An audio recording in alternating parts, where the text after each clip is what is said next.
एक 12 साल का बच्चा मानसिक अस्पताल में बैठा हुआ है। उसका नाम है टिम रसेल।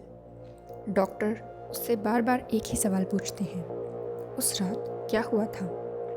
टिम हर बार वही जवाब देता है, मेरे पापा ने मेरी मम्मी को नहीं मारा, उस आईने ने मारा था। लेकिन कोई उस पर भरोसा नहीं करता।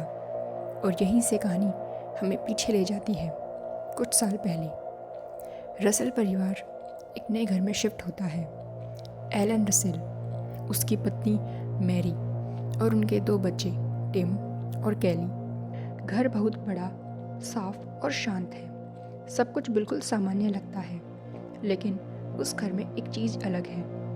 ड्राइंग रूम की दीवार पर लगा हुआ एक बहुत पुराना आईना, भारी लकड़ी का फ्रेम, अजीब सी मौजूदगी। एलन बताता है कि यह आईना बहुत कीमती है, इसे लेसर ग्लास कहा जाता है। केली को वह आईना बिल्कुल पसंद नहीं आता। उसे लगता है कि उसमें कुछ गड़बड़ है, लेकिन एलन उसे वहीं टांग देता है और यहीं से सब कुछ धीरे धीरे बिगड़ना शुरू होता है। शुरुआत में कोई डरावनी चीज़ नहीं होती, बस छोटे छोटे बदलाव होते हैं।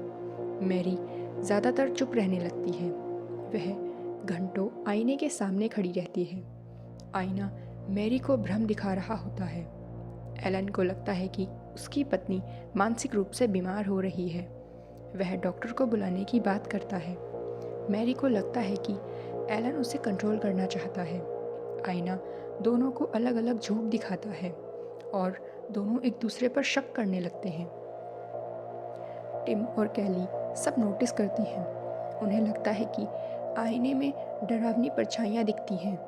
कैली और टिम डर जाते हैं, लेकिन आईना बच्चों के दिमाग के साथ भी खेल रहा होता है। एक दिन मैरी आईने के सामने खड़ी होती है, तभी उसे वहाँ एक अजीब सी डरावनी परछाई दिखाई देती है। वो परछाई मैरी को पूरी तरह अपने वश में कर लेती है। अचानक मैरी घबराकर चिल्लाने लगती है और बच्चों को मारने के लिए उनके पीछे भागने लगती है।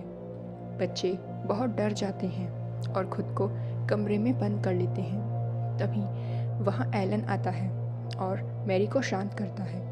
एक दिन कैली अपनी माँ के रूम में उन्हें देखने जाती है, लेकिन वहाँ अपनी माँ को चैन से बंधा देखकर वो डर जाती है और बच्चे सोचते हैं कि उनके पिता उनकी माँ को टॉर्चर कर रहे हैं। बच्चे नीचे पिता से आकर सब बताते हैं। उनके पिता उन पर चिल्लाना शुरू कर देते हैं, क्योंकि आईने ने एलन को भी पूरी तरह से अपने वश में कर रखा है। एक दिन मैरी अचानक कैली पर हमला कर देती है। कैली को बचाने के लिए एलन मैरी को मार देता है। मैरी की मौत के बाद एलन पूरी तरह बदल जाता है। एक रात भ्रम की हालत में एलन बच्चों पर हमला कर देता है। कैली किसी तरह घर से भाग जाती है। टिम अंदर फंस जाता है। एलन आईने के सामने खड़ा होता है और उसी भ्रम में खुद को गोली मार लेता है। पुलिस आती है। उन्हें कोई शापित आईना नहीं दिखता, उन्हें सिर्फ एक मरा हुआ परिवार दिखता है। टिम को दोषी ठहरा दिया जाता है। उसे मानसिक अस्पताल भेज दिया जाता है। कैली को फोस्टर केयर में भेज दिया जाता है। आईना सुरक्षित रहता है। 11 साल बाद अब टिम बड़ा हो चुका है। थेरेपी के बाद वह मान चुका है कि सब कुछ बचपन का ट्रॉमा था। आईना सिर्फ एक भ्रम था, लेकिन कैली ने कभी यह नहीं माना। कैली ने सालों तक रिसर्च करी।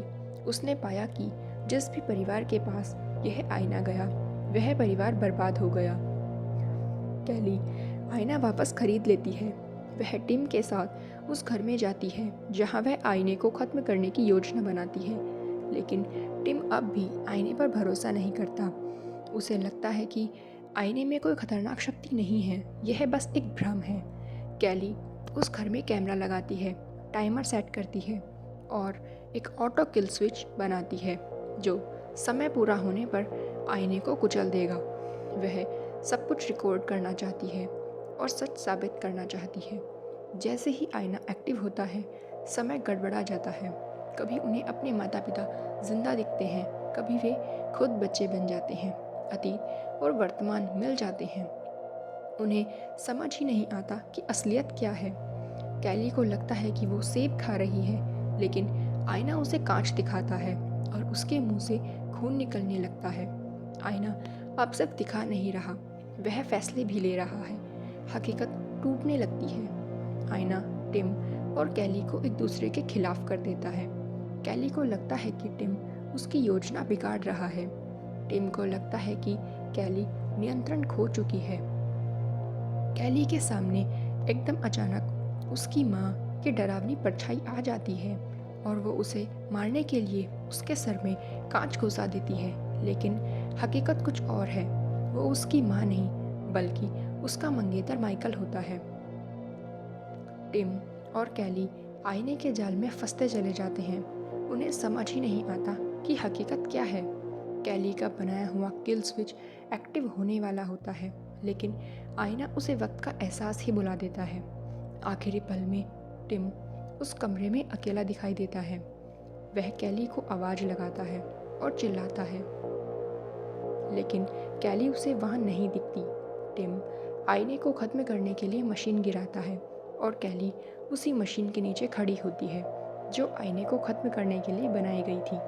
टिम सब समझ जाता है और कैली मर जाती है।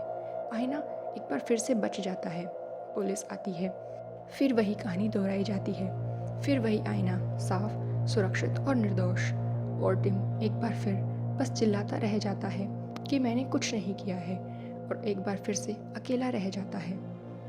यह कहानी सिखाती है कि जब आपका अपनी आंखों पर भरोसा खत्म हो जाए, तब सच्चाई और झूठ में फ़र्क करना नामुमकिन हो जाता है। आईना अब भी कहीं किसी दीवार पर टंगा हुआ है, अगले परिवार का इंतज़ार करता हुआ।